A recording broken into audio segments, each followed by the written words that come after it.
si Dios te dejara por un momento la potestad de decidir qué hacer con tu vida, si estuviese en tu potestad, en tu prerrogativa, como si Dios te dijese en este momento, pídeme qué quieres que yo haga con tu vida y yo lo haré. Así cual genio de la lámpara mágica. Mi pregunta, ¿qué le pedirías? Dime qué quieres, cómo yo trace tu vida, tu camino. ¿Qué le pedirías? Esta pregunta se le hizo alguna vez a alguna mujer que estaba ya en cama, en gravedad, enfermedad. Y allí convaleciente le preguntaron a esta mujer si quería vivir o morir. Y esta mujer dijo que sea lo que Dios quiera. Y uno de los presentes le dijo, pero si Dios te permitiera, te dejara a tu voluntad decidir, ¿qué escogerías entonces? La mujer le dijo, bueno, si Dios me dejara a mí escoger, yo escogería que Él escogiera. Si Dios me dejara a mí escoger, yo le devolvería a dejar a Él que decidiera. Esa sería mi escogencia. Esa es una respuesta que demuestra profunda fe, confianza en el carácter bondadoso de Dios. Y por ende, entiende que todo lo que Dios planifica en nuestras vidas siempre va a ser mejor de lo que nosotros lo hubiésemos planificado. Ahora, muchos dicen, los planes de Dios son mejores que los nuestros. La pregunta sería, ¿qué significa que los planes de Dios siempre sean mejores que los nuestros? ¿Significa entonces que ya no tendremos momentos duros o difíciles en la vida cristiana? ¿No sufriremos? Pues ni las Escrituras ni la experiencia de la vida cristiana nos dicen eso. ¿Qué significa entonces que los planes de Dios siempre son mejores que nuestros planes? Significa entonces, hermanos, que todo lo que Dios planifica siempre va a redundar, siempre se va a dirigir para que nosotros podamos hacer lo que Dios siempre nos ha llamado a hacer. Vuelvo a repetirlo. Los planes de Dios, que Él tiene mejores planes, es que todo lo que Él planifica, todo lo que Él dirige, todas las experiencias, todo lo que Él orquesta, todo lo que Él planifica, lo que Él permite en nuestras vidas, siempre será o siempre redundará para darnos la oportunidad de que podamos cumplir el llamado que Dios nos ha dado. Por eso es que los planes de Él son mejores. Nos da la oportunidad para cumplir lo que Él nos ha llamado a hacer. ¿Y qué es lo que nos ha llamado a hacer? Primera de Pedro capítulo 2 versículo 9 dice, mas vosotros sois linaje escogido, real sacerdocio, nación santa, pueblo adquirido por Dios, para que anunciéis las virtudes de aquel que os llamó de las tinieblas a su luz admirable. Todo lo que Dios hace, lo que Dios orquesta y planifica es para darnos siempre la oportunidad de que podamos anunciar el Evangelio. Si fuera en nuestra fuerza, si nos lo dejara, ¿pensarías tú en planificar todas las cosas para que tú puedas tener oportunidad de evangelizar? Por eso, gracias a Dios que Él tiene el control. Porque nos permite, nos da oportunidades para hacer lo que Él nos ha llamado, por la cual nos ha hecho sus hijos, para anunciar a Cristo, para dar testimonio de Jesús. Para eso fuimos salvos. Cuando leemos Hechos 28, nosotros podemos hacernos imaginariamente esa pregunta y se lo diríamos a Pablo. Pablo, si tú planificaras, si Dios te diera la oportunidad de que tú planificaras tu vida, ¿cómo la planificarías? Según Hechos 28, nosotros podríamos, sin temor a especular, podríamos decir que Pablo diría algo parecido a esto. Yo le pediría a Dios que nunca me deje decidir mi vida. nunca me deje qué hacer con mi vida, porque nunca se garantizaría que cada circunstancia, cada detalle, cada providencia me permita cumplir con el plan que Dios ha tenido para mí, dar testimonio de Jesús a otros. Hoy vamos a finalizar, hermanos, Hechos, el libro de Hechos, el extraordinario libro de Hechos. Capítulo final, episodio final. ¿Cómo se sintetiza? ¿Cómo se resume el mensaje del episodio final? El mensaje es esto, hermano. Dios tiene un plan maravilloso para cada cristiano. Pero ese plan maravilloso no es en términos económicos ni emocionales. Ese plan maravilloso es que Él planifica todas las cosas, traza todas las cosas para que nosotros siempre tengamos oportunidad de dar testimonio de Cristo. Por lo tanto, es nuestra responsabilidad saber las oportunidades y aprovechar esas oportunidades para dar testimonio de Cristo. Ese es el mensaje en sí de Hechos 28. Y Hechos 28 resumen todo el mensaje de Hechos, de todo el libro de Hechos.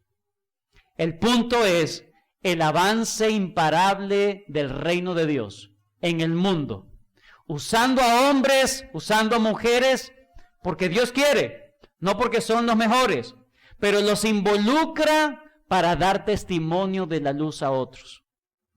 Y eso es lo que vamos a ver en esta mañana. En pocas palabras, quiero que te vayas en esta mañana con esto en la mente, hermanos.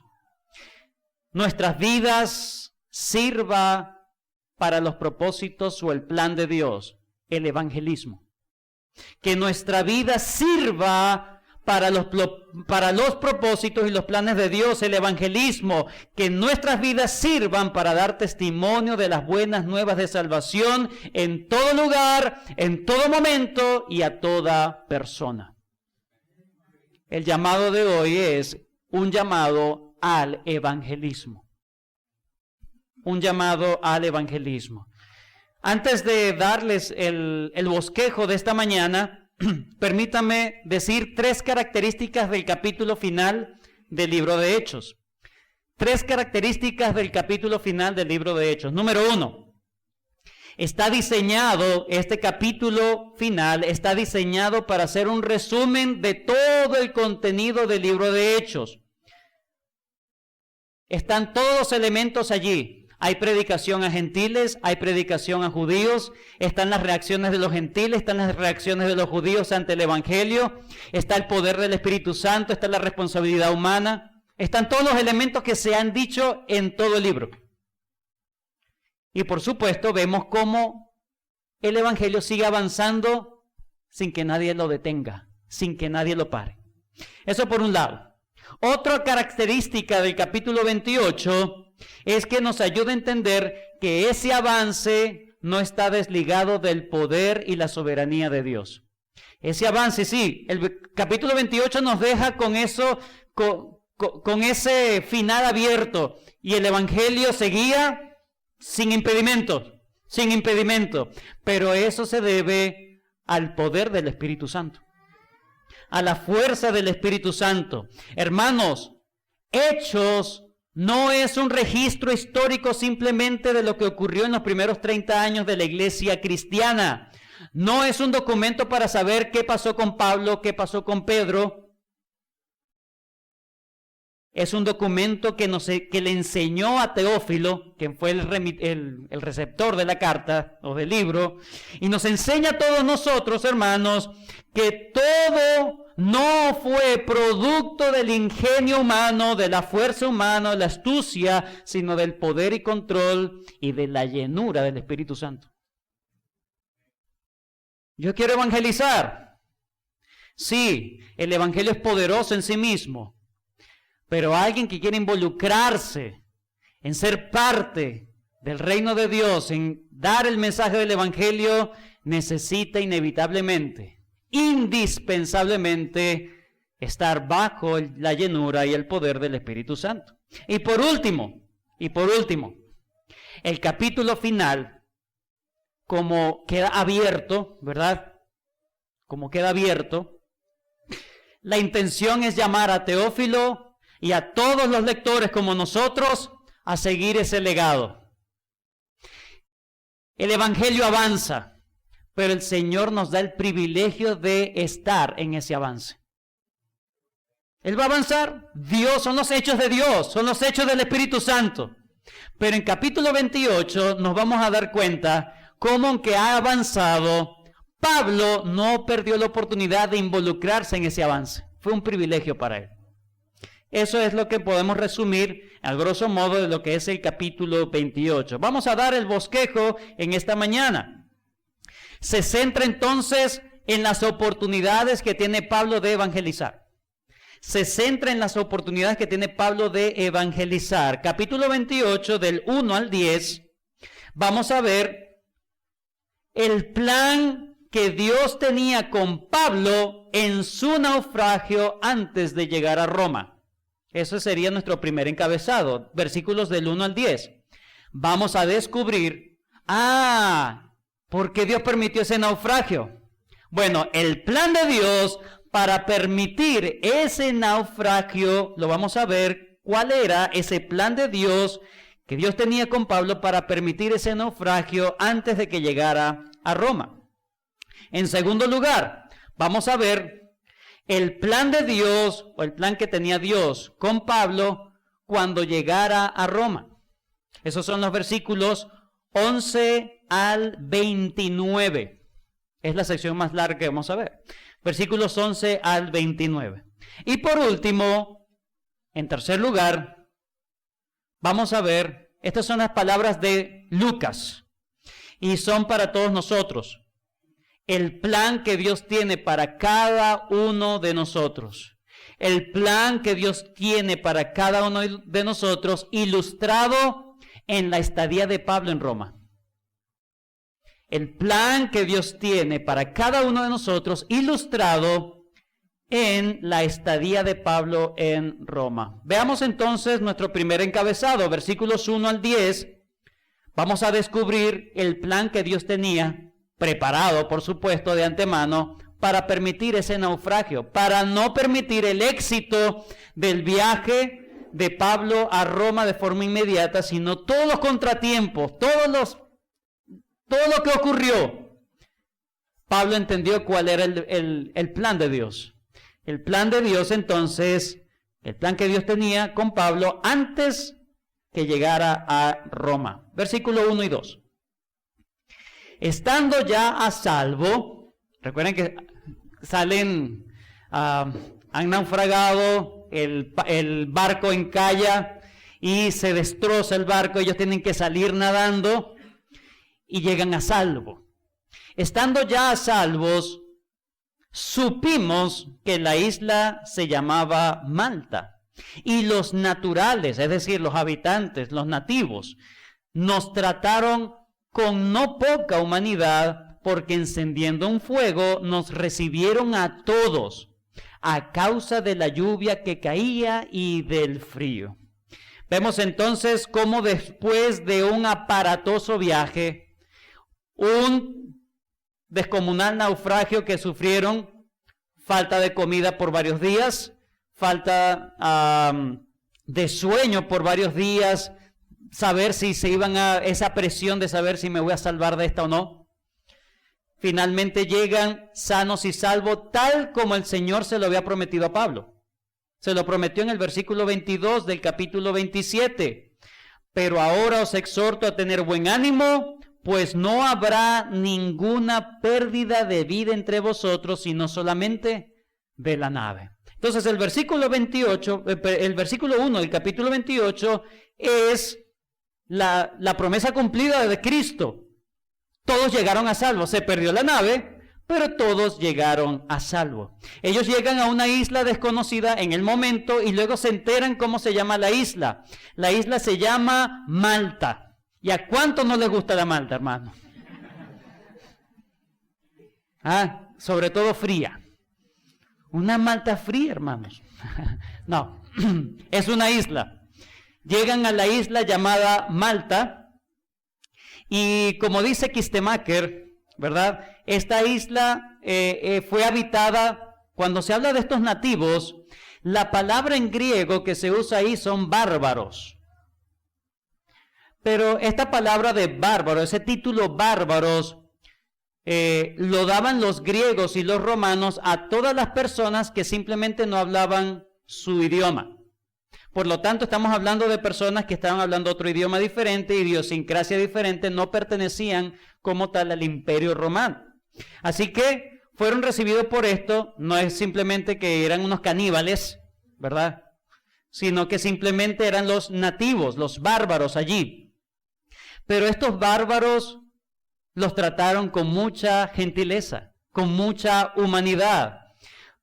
Tanto que le dieron comida, le dieron fuego para calentarse, estaba lloviendo, había mucho frío, estaban en plena temporada de invierno.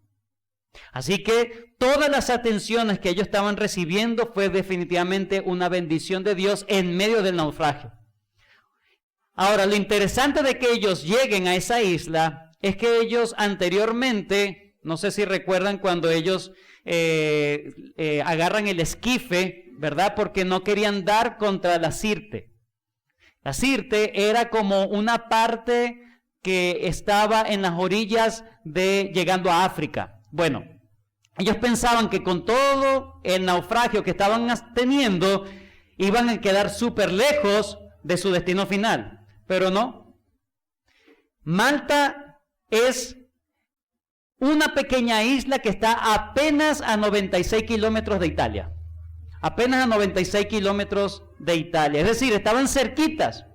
Por más vientos huracanados, por más Euroclidón que los azotó, por más tiempos que estaban perdidos, no había sol, luna, estaba todo nublado, estaba horrible todo.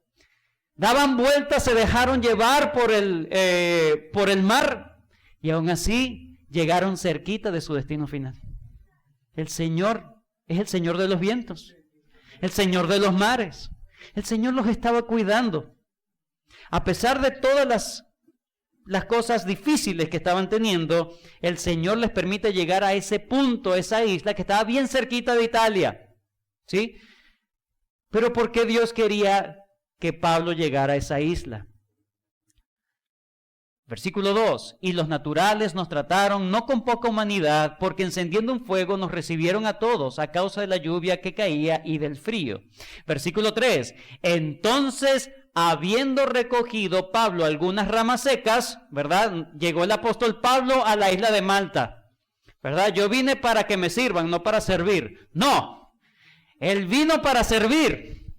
Note que Pablo es otro tripulante más. Otro hombre más que está ayudando para que el fuego no se apagara. Y está recogiendo allí las ramas secas para que el fuego no se extinga. Y en medio de ello dice que le echó al fuego y una víbora, huyendo del calor, se le prendió en la mano. Aquí vemos entonces cómo Pablo ahora tiene una dificultad. Una dificultad. El Señor quiere que Pablo llegue a Malta, ¿ok? Quiere que él llegue a Malta. De hecho, la palabra Malta, como dice Kistemaker, la palabra melita, que es Malta en lengua semítica, habla del dialecto fenicio de los isleños y pudo haber sido una traducción de la expresión refugio. O sea, que ellos llegaron a un buen refugio y los habitantes le dieron honor a esa palabra de su tierra o de su isla, un refugio allí. Dios quería que Pablo llegara a Roma, pero antes que pasara por Malta, y la única manera era ese naufragio y que llegaran exactamente y precisamente a esa isla. Pablo quería llegar a Roma, todavía quería llegar a Roma, pero las circunstancias se lo iban a impedir completamente. ¿Por qué? Hermanos, estaban en invierno y ya no podían navegar. Tenían que estar, sí o sí, 3 meses hasta que pasara el invierno allí en Malta. y Dios le dio 2 oportunidades para predicar. La primera la hemos leído. Una oportunidad para predicar a raíz de una mordedura de víbora. Gracias, Señor. Pablo aprovechó esa mordedura de víbora para predicar el evangelio. Note. Cuando los naturales vieron la víbora colgando de su mano, se decían unos a otros: ciertamente este hombre es homicida, a quien escapado del mar la justicia no deja vivir. La mentalidad de estos habitantes era la siguiente: estas personas salen vivas de un naufragio, saben que son presos porque están siendo custodiados por guardia romana, y cuando se le engancha, ¿verdad? La víbora, ¿verdad? Muerde la víbora la mano de Pablo. Ellos dicen: no, este es más malo de los demás. Este es peor de todos. Salió vivo de aquella tempestad, salió vivo de ese naufragio que tenían que morir. Pero la justicia divina viene, ahí está. Este es el más malo de los malos. Así que tienen un prejuicio contra Pablo, porque Dios permite que haya un prejuicio contra Pablo. Pero ¿qué hace Pablo? Pero él, ¿qué dice? Sacudiendo la víbora en el fuego. Por favor, hermanos, cuando escuche este mensaje, no se vaya a otro video que anda por ahí, o unos 2, 3 videos de otros mensajes que se llama Sacude la víbora. Y el mensaje solamente es el versículo 5. Sacude la víbora. Ese no es el centro del mensaje, ¿ok?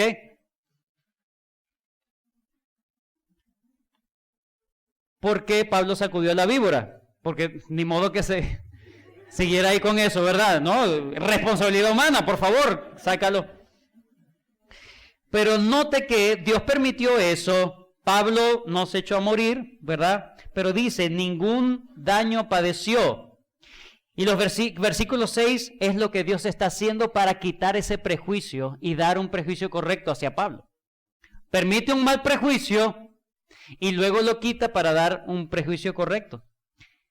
Pero él, sacudiendo la víbora en el fuego, ningún daño padeció. Ellos estaban esperando que él se hinchase o cayese muerto de repente. Mas habiendo esperado mucho y viendo que ningún mal le venía, cambiaron. Ya no es un homicida, ahora es un Dios. Bueno, fueron de un lado al otro, completamente. ¿Por qué Dios permitió eso? Porque eso allanó las conciencias de los habitantes para poder escuchar el mensaje del Evangelio. Es un acto de Dios para quitar el prejuicio hacia quien va a dar el Evangelio y ellos puedan escucharlo bien. Nosotros podemos suponer que Pablo entregó el Evangelio sin problema. Los versículos 7 al 10 nos dicen eso. Versículo 7. Bueno, nos dicen que pensaron que era un Dios, pero no dice que le llevaron a hacer sacrificio, como ocurrió en Filipos, ¿verdad? Que querían darle sacrificio. No, este es Mercurio, este es Júpiter. No. Lucas no nos quiere dar los pormenores, simplemente cambiaron su perspectiva de Pablo. Versículo 7, otro episodio que le da la oportunidad a Pablo de predicar. En aquellos lugares había propiedades del hombre principal de la isla, un gobernante llamado Publio, quien nos recibió y hospedó solícitamente 3 días. Parece que esta cosa de la víbora permitió fama para Pablo, tanto que el gobernador lo invita a su casa, y entonces no solamente Pablo puede evangelizar al pueblo común, sino incluso a los gobernantes de la isla. Y dice que nos hospedó solícitamente 3 días, y aconteció que el padre de Publio estaba en cama enfermo de fiebre y de disentería. Y entró Pablo a verle, y después de haber orado, le impuso las manos y le sanó. Hecho esto, también los otros que en la isla tenían enfermedades venían y eran sanados, los cuales también nos honraron con muchas atenciones, y cuando zarpamos nos cargaron de todas las cosas necesarias. Implícitamente estamos hablando de que ¿por qué Pablo está sanando personas? Nosotros podemos deducir por qué Pablo estaba sanando personas. Número 1, el tema de la víbora estaba haciendo una autenticación de parte de Dios de que este era un siervo de Dios verdadero. Es lo que el Señor Jesucristo dijo en Marcos capítulo 16, versículo 17 al 18. Estas señales seguirán a los que creen. En mi nombre echarán fuera demonios, hablarán nuevas lenguas. Versículo 18, tomarán en las manos serpientes, y si bebieren cosa mortífera no les hará daño. Sobre los enfermos pondrán sus manos y sanarán. Son señales de autenticación. Estas personas eran unos bárbaros, no sabían nada. Era necesario en el momento que estas señales se cumplieran para que ellos pudiesen escuchar atentamente el mensaje del Evangelio. Y sabemos por todo el libro de Hechos que Pablo no perdía una ocasión para evangelizar. Pablo no se encargaba simplemente de sanar a las personas, sino que aprovechaba toda oportunidad para evangelizar. Así que, en estos primeros 10 versículos entendemos el plan que Dios tenía para permitir ese naufragio de Pablo. ¿Qué es lo que Dios quería? Que el evangelio llegara a esta pequeña isla. No estaba en los planes de Pablo, pero sí estaba en la mente de Dios. Dios quería que muchas personas se salvaran en esa isla. Había pueblo de Dios allí. Dios lo tiene en su mente, nosotros no sabemos quiénes son. Pero todas las cosas guían porque Dios quiere salvar a su pueblo. Dios los busca, a sus ovejas. Así que vemos entonces ese plan. Pablo entiende por qué Dios permitió todo ese naufragio. Pero ya, se acabó la espera. 3 meses han pasado. Versículo 11. Pasados 3 meses, nos hicimos a la vela en una nave alejandrina. Una nave dispuesta allí, ¿verdad? Dios le tiene todo listo, preparado. No solamente eso, ellos han naufragado y han perdido todo. Pero ahora los equipan. Les dan todo lo que necesitan para el viaje. El Señor los está cuidando. Pasado 3 meses, nos hicimos a la vela. Han pasado entonces 3 meses. La isla de Malta ha sido evangelizada.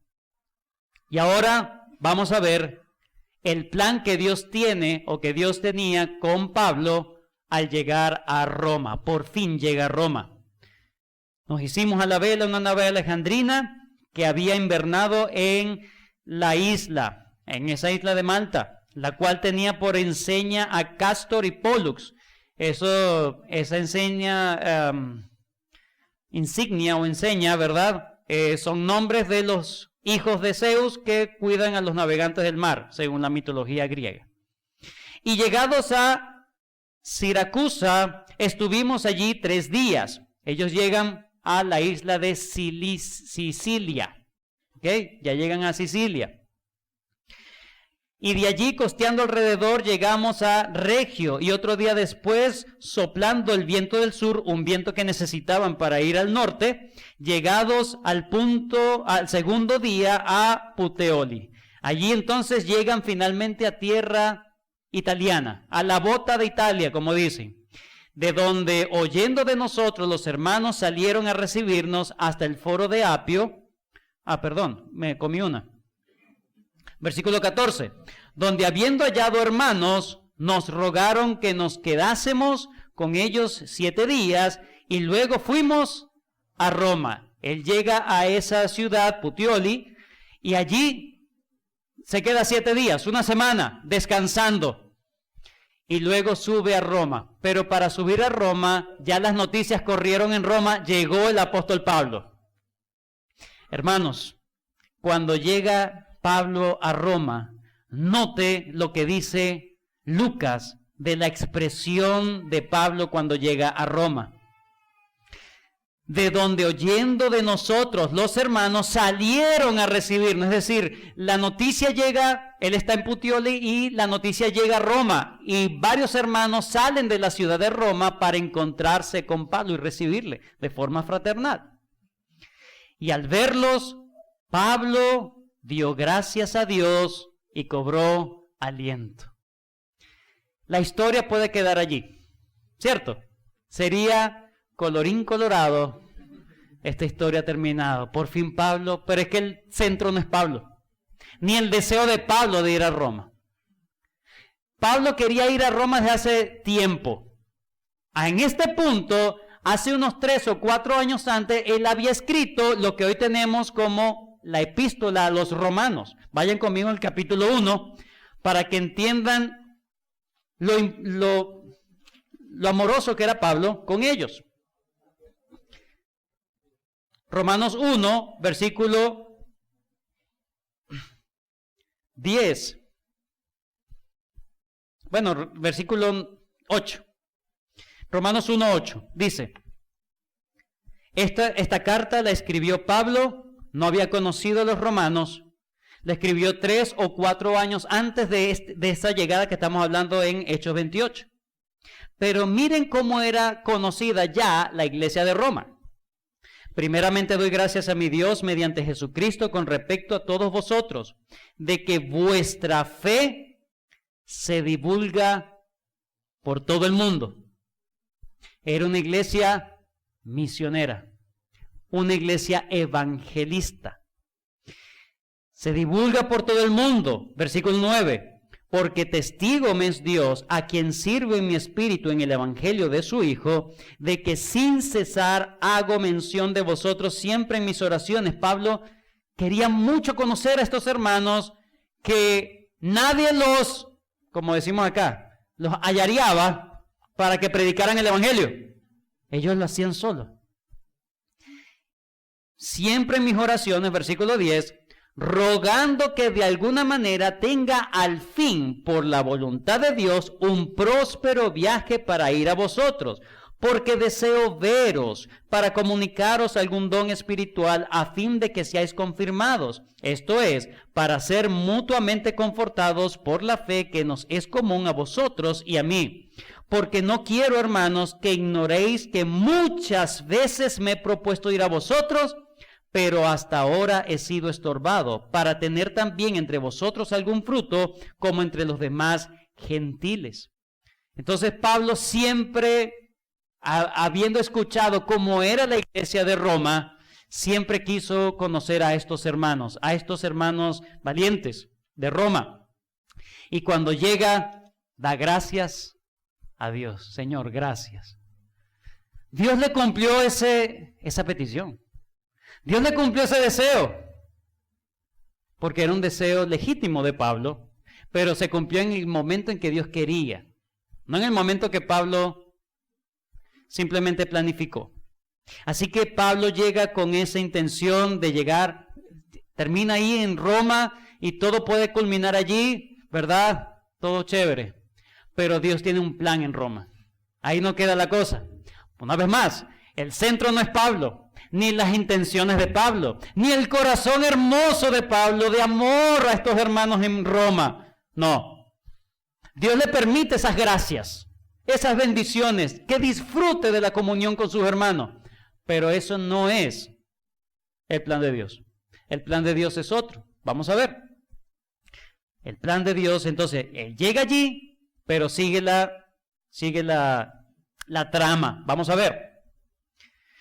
Cuando llegamos a Roma, versículo 16, el centurión entregó los presos al prefecto militar, pero a Pablo se le permitió vivir aparte con un soldado que le custodiase. Entonces tiene una bendición especial. No está con nosotros preso, sino que puede incluso alquilar su propia casa y estar preso en su casa. Versículo 17 hasta el 29 nos habla de 3 cosas, hermanos. Perdón, 2 cosas. Desde el versículo 17 al 29, sí, nos habla de 2 cosas en particular. Número uno, Pablo hace lo mismo que ha hecho cada vez que visita una nueva región. Busca a los judíos. ¿Se dieron cuenta? Lo hizo en su primer viaje misionero. Lo hizo en su segundo y en su tercer viaje misionero. Siempre iba a las sinagogas. En este caso no podía ir a la sinagoga, pero mandó a llamar a los de la sinagoga. Esto que está llamando no es de la iglesia de Roma, sino los judíos en Roma, de la sinagoga. Versículo 17. Aconteció que 3 días después, Pablo convocó a los principales de los judíos, a los cuales luego que estuvieron reunidos les dijo. Y ahora empieza Pablo a dar un informe del por qué él está en cadenas. ¿Qué se propone Pablo, hermanos? Lo mismo que Dios hizo con él ante los habitantes de Malta.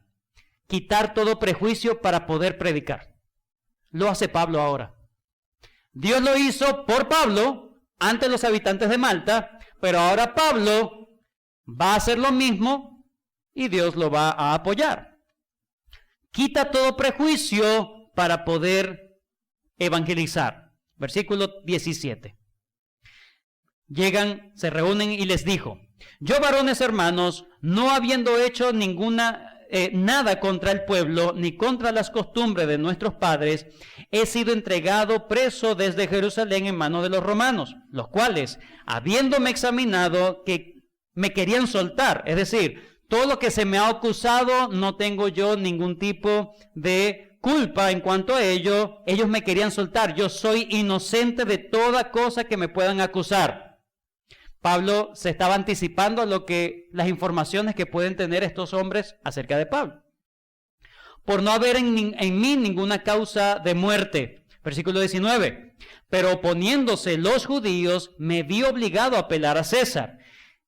No porque tenga de qué acusar a mi nación. Es decir, yo he apelado al César no para hacer algo en contra de mi nación, sino simplemente para resguardar mi vida. Versículo 20. Así que por esta causa os he llamado, para veros y hablaros, porque por la esperanza de Israel estoy sujeto con esta cadena. Entonces, él introduce inmediatamente cuál es el precio de su cadena, por estar predicando la esperanza de Israel. Ellos tienen que suponer cuál era la esperanza de Israel: la llegada del Mesías. La llegada del Mesías. Versículo 21. Parece una cosa ilógica, pero Dios estaba obrando. Entonces ellos le dijeron: nosotros ni hemos recibido de Judea cartas acerca de ti, ni ha venido alguno de los hermanos que haya denunciado o hablado algún mal de ti. Miren, él había llegado a Puteoli, ¿recuerdan? Y ya todos en Roma sabían que había llegado Pablo. Pero ¿cómo es eso de que Pablo era un preso en Jerusalén y que esa información no haya llegado antes a Roma? Algo pasó. Seguramente algunos mensajeros también les agarró un eruculidón, una cosa rara, y no habían llegado por lo menos hasta ese momento. Ellos sabían de Pablo, sabían de lo que ellos llaman la secta de los cristianos, no sabían muchas cosas, pero nunca se les informó de que Pablo estaba preso, de que lo querían matar, ni nada de eso. Pablo quiere anticiparse y la sorpresa de Pablo: no, nosotros no sabíamos nada. Yo hubiese dicho: ¿para qué abrir la boca? Pero bueno, por si acaso. Nosotros ni hemos recibido carta de Judea, que era lo más lógico. Allí, en Roma, ya Pablo había apelado al César de hace tiempo. No se olvide de eso. Él en un momento iba a llegar a Roma. Ni ha venido alguno de los hermanos que haya denunciado o hablado algún mal de ti. Dios no permitió que en la mente de estas personas haya prejuicio contra Pablo.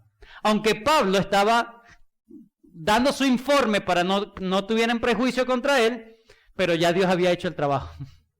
Dios estaba apoyando a su siervo. Era importante. 22. No es solamente eso. No sabemos nada, sino que queremos saber. Pero querríamos oír de ti lo que piensas, porque lo que piensan, lo que piensas, porque de esta secta nos es notorio que en todas partes se habla contra ella. Ellos no tienen un prejuicio, sino que quieren saber. Si todos hablan contra ello, contra los sectarios de los cristianos, cualquiera puede rechazarlo, pero ellos quieren indagar. Es una bendición. Dios está preparando el terreno para el evangelismo. Pero ¿quién debe evangelizar? El hombre. Dios prepara las cosas. Dios dirige las cosas. Ese es el plan de Dios. Darte la oportunidad para evangelizar. Aquí lo estamos viendo. Y habiéndole señalado un día, ¿verdad? Bueno, vamos a reunirnos porque esto es largo y tendido. Y definitivamente era largo y tendido. Mírelo. Vinieron a él muchos a la posada, los cuales les declaraba y les testificaba el reino de Dios desde la mañana hasta la tarde. Sí, era bastante largo, ¿sí? Persuadiéndoles acerca de quién. Estos son los elementos del evangelismo. El reino de Dios, Jesús es el Mesías. Dice, tanto por la ley de Moisés como por los profetas, reconociendo que por la ley y los profetas Jesús debe ser reconocido como el Mesías, el rey esperado del reino de Dios, el que iba a traer el reino de Dios. Lucas no quiere otra vez decir todo lo que Pablo predicó, porque ya lo ha hecho antes, ¿recuerdan? Ya lo ha hecho antes. Está dando otra vez los elementos que ya hemos visto antes. Y ahora en el versículo 24 vamos a ver las mismas reacciones que ya hemos visto antes. Algunos asentían a lo que decía, pero otros no creían. Eso es así. Aunque tú tengas la oportunidad de predicar, eso no significa que todos se van a convertir. Hay unos que van a creer, otros no. Versículo 25. Y como no estuviesen de acuerdo entre sí, al retirarse, les dijo Pablo esta palabra: bien habló el Espíritu Santo por medio del profeta Isaías y a nuestros padres diciendo. Les lanza la profecía de Isaías a esta gente. Es una profecía sumamente dura. Pablo les habla del reino de Dios y les dice, bueno, a ese Dios ustedes lo han rechazado. Esto es lo que hay para ustedes. Les advierte que ellos están en pleno juicio de Dios por rechazar el evangelio. Están en juicio de Dios por rechazar el bendito evangelio. Ve a este pueblo y diles, de oído oiréis y no entenderéis, y viendo veréis y no percibiréis, porque el corazón de este pueblo se ha engrosado. Es una responsabilidad de ellos. Ellos se han engrosado. Y con los oídos oyeron pesadamente, y sus ojos han cerrado, para que no vean con los ojos y oigan con los oídos, y entiendan de corazón y se convierta y yo los sane. Pablo le está diciendo, la reacción, hermanos judíos, que ustedes están teniendo ante el evangelismo, ante el evangelio que yo les estoy predicando, se está cumpliendo lo que dice Isaías. Ustedes están en un juicio de Dios. Rechazar el evangelio es una señal de estar en juicio de Dios. Es una evidencia. Es una mala obra. En la mañana aprendimos lo que es una buena obra, ¿verdad? Bueno, una mala obra es rechazar el evangelio de Cristo. ¿Por qué se rechaza? Porque no quieren, no entienden y no pueden convertirse. No pueden convertirse porque no entienden. El punto es un asunto del corazón. ¿Quién puede entender? Solamente los que Dios quiera. Y ellos aún en esa advertencia, versículo 28, sabed pues que a los gentiles es enviada esta salvación de Dios y ellos oirán. Pablo también les dice, ahora como ustedes lo rechazan, se lo vamos a dar a los paganos gentiles. Y eso ni siquiera les hizo nada a los judíos. Estaban tan cegados al evangelio, a los que estaban allí cegados, ¿no?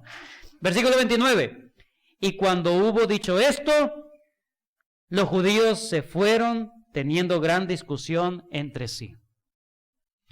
¿Cuál era el plan de Dios para Pablo en Roma? Seguir predicando el evangelio, dar testimonio de la fe a otros, aunque fuese rechazado. Cuando estuvo en Malta lo hizo. Llegaron muchos. Llegó a Roma, lo hizo y llegan pocos. El punto es dar testimonio. Dar testimonio de la fe. Ese es el llamado. Así que hemos visto el plan de Dios que Dios tenía con ese naufragio para retrasándole su llegada a Roma. Hemos visto cómo Pablo entiende que su responsabilidad es predicar el evangelio en Roma, aunque estaba esposado, aunque estaba preso. No perdió la oportunidad de llamar a los judíos primeramente y luego también al griego. Y ahora versículos 30 al 31 son las palabras finales de Lucas. Palabras finales de Lucas, que son palabras finales a Teófilo y a nosotros. Nos quiere dar, por medio de esta ilustración, un mensaje. Pablo, aún preso, el evangelio seguía avanzando. Y Pablo era parte de ese avance, aunque estaba preso. Nada lo detenía. Versículo 30 y 31, con eso vamos finalizando. Y Pablo permaneció 2 años enteros en una casa alquilada y recibía a todos los que a él venían. ¿Quiénes llegaban? Los que Dios quería que llegaran. No estaba haciendo campaña. Pero así como los referidos, ¿no lo ha llamado usted? ¿Verdad? Yo lo llamo porque usted le hizo un trabajo a tal persona así. Algo así. ¿Sí? Por referencia. No, mira, él tiene un mensaje y así se iba corriendo la voz. Él no podía hacer una campaña, pero él recibía a todos. Aún estando en esa condición, era fiel al plan que Dios le tenía para él. Versículo 31. ¿Qué hacía él? ¿Los recibía con café, con leche, con malta, empanadas? No. Los recibía con un solo propósito. Miren cómo termina el libro de Hechos. Con un solo propósito. Predicando el reino de Dios. Lo mismo que dice en el versículo 23. A los judíos. ¿Les predicaba qué? El reino de Dios. Y a todos los que llegaban les predicaba el reino de Dios acerca del Señor Jesucristo. Si no se predica a Jesucristo, no se está hablando del reino de Dios. Hay que predicar a Jesús como el Mesías, como el Rey. Abiertamente. Pero estaba preso. Pero lo hacía abiertamente y sin impedimento. El mensaje de Lucas a Teófilo es claro. Teófilo, mira. Recuerden que Teófilo es quien recibe es el primero que recibe este libro de Hechos. Lucas le está diciendo, mira Teófilo, cómo termina, no la historia de Pablo, porque esto nos deja mucha incógnita. ¿Y qué pasó con Pablo? 2 años y por fin lo condenaron, no lo condenaron, llegaron los acusadores, ¿qué pasó con él? ¿Lo liberaron, no lo liberaron? Bueno, Lucas dice, no importa. El tema no es Pablo. El tema es que el evangelio en pleno corazón del imperio más grande que el mundo ha conocido, el evangelio seguía avanzando. El evangelio es poderoso y nada ni nadie lo puede detener. Pero vemos que Pablo hacía su parte en ese avance del evangelio. Pablo hacía su parte en ese avance del evangelio. Como dice F. Bruce, el programa esbozado por el Señor resucitado en 1:8, en el Hechos 1:8, se había llevado a cabo con la residencia de Pablo en Roma, donde él dio testimonio sin obstáculo. La palabra final de Lucas es una expresión legal. Con ella el informe de Hechos cierra con una nota de triunfo, la victoria de la palabra de Dios. Así cierra Hechos 28. Todo lo que vemos en Hechos 28 se resume allí. El avance imparable del evangelio. El avance imparable del reino de Dios, donde Dios quiere que sus hijos se involucren en ese avance. Eso va a avanzar. Pablo llegó a Roma y ya la iglesia estaba en Roma. Pablo no hizo la iglesia en Roma.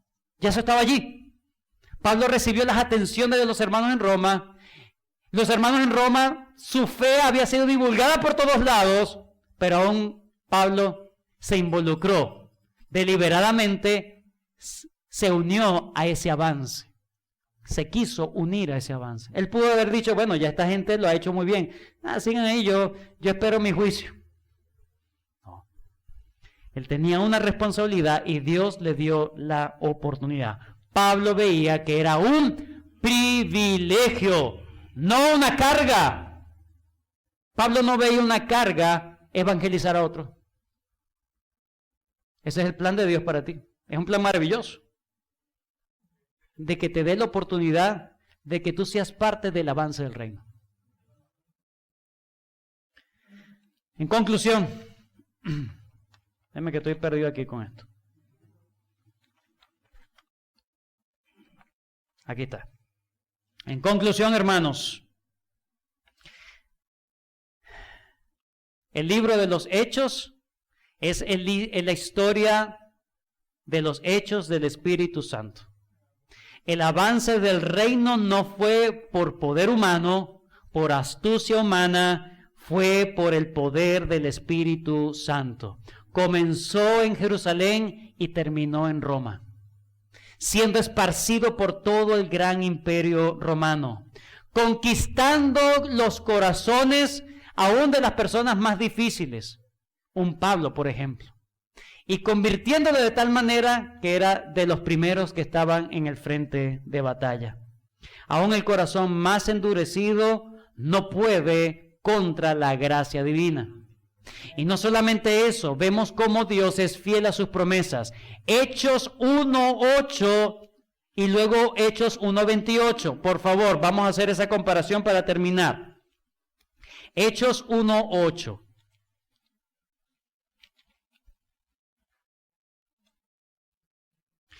Pero recibiréis poder.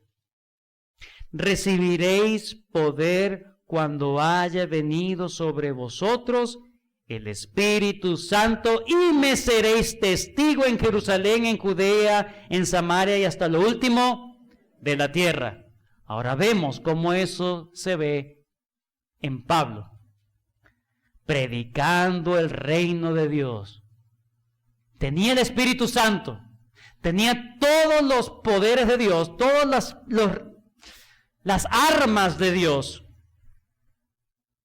para ser testigo de Cristo, predicando el reino de Dios y enseñando acerca de Cristo, de Jesucristo, abiertamente y sin impedimento. Dios lo dotó con el Espíritu Santo y Dios obró circunstancias para que él siguiera predicando.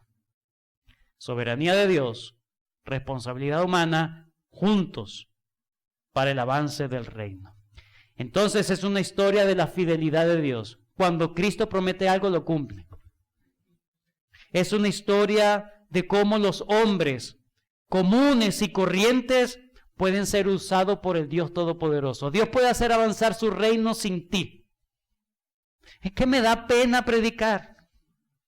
Es que no sé cómo predicar. Me da miedo. Recibiréis poder cuando haya descendido sobre vosotros el Espíritu Santo y me seréis testigos. Es que me da miedo. ¿Tienes poder? ¿Tienes el Espíritu Santo? Entonces es que no quieres. Y estás desperdiciando el privilegio de ser parte de la historia de Dios, de hacer avanzar el reino. Eso es lo que nosotros debemos hacer. Hacer avanzar el reino siendo llenos del Espíritu Santo. Aplicaciones. Con eso terminamos. Número 1. Nuestra vida, hermanos, debe reflejar ese compromiso de forma consciente y deliberada al plan de Dios. ¿Cuál es el plan de Dios? Que tú des testimonio de Cristo. Entonces tu vida debe evidenciar que estás comprometido con ese plan de Dios. Ese es el plan de Dios para tu vida. Que tú evangelices, que tú muestres a Cristo en alguna oportunidad que tengas. ¿Estás tú comprometido a ello? Deliberadamente, conscientemente, te planificas, oras al Señor pidiendo, Señor, dame oportunidad para mostrar a Cristo a alguien. Tienes la oportunidad y pides al Señor, Señor, ayúdame para hablar, para buscar que este tema que se está dando en este momento, yo pueda dar testimonio de Jesús como el Mesías, como el Rey. ¿Tú lo estás haciendo deliberadamente con tus hijos? ¿Lo estás haciendo con tus hijos? ¿Estás llevándole? No, a lo mejor no llegas a Singapur, pero ahí tienes tu familia. ¿Estás instruyendo a tus hijos en el Evangelio? ¿Lo estás evangelizando a tus familiares, a tus vecinos, a los compañeros? Imagina que llega al compañero de estudio, al compañero de trabajo. Mira, te quiero hablar de Cristo. ¡Ay, tú eres cristiano! Sí, bueno, ahorita es que estoy un poquito más serio, pues. No, después de 10 años, bueno, dale, pues. Nuestra vida debe corresponder y que nuestras oraciones, hermanos, deben corresponder. Señor, dame oportunidad de ser parte, de estar involucrado en el avance del reino. En segundo lugar, nuestra vida no solamente debe buscar ser útil a los planes de Dios, sino estar dependiendo del poder del Espíritu Santo. Eso es lo que nos muestra Hechos. No lo hagas en tu fuerza. Depende totalmente de la llenura y el poder del Espíritu Santo. Nuestra competencia no viene de nosotros mismos, sino de Cristo. Segunda de Corintios 3:5. Somos competentes para tener este misterio, este ministerio, no por nosotros, sino por Dios mismo. La competencia viene de Dios. Si tienes la oportunidad, si tienes la capacidad, si tienes el poder. Dilo. Si lo tienes, hermano. El Señor, si tú eres de Cristo, tienes el Espíritu Santo, tienes todo el poder para ser testigo de Cristo. Seamos una iglesia realmente evangelística. Y por último, el plan de Dios que tiene para todos los hombres es que acepten este glorioso mensaje del Evangelio. Cristo Jesús es el Rey. Todos aquellos que se arrepienten, se entregan a Él, viven para Él, le aceptan como su Señor, su Salvador, se arrepienten de sus pecados. Cristo le promete perdón de todos sus pecados y vida eterna. Pero ese Rey, si tú no te humillas ahora, ese Rey vendrá a juzgarte como enemigo. Que el Señor nos ayude. Que el Señor nos ayude a todos los que estamos acá, a que podamos entender que el evangelismo, hermanos, es un asunto que no necesitamos un día y una hora en el calendario. Necesitamos una vida evangelística. Hechos nos anima a eso. Oremos.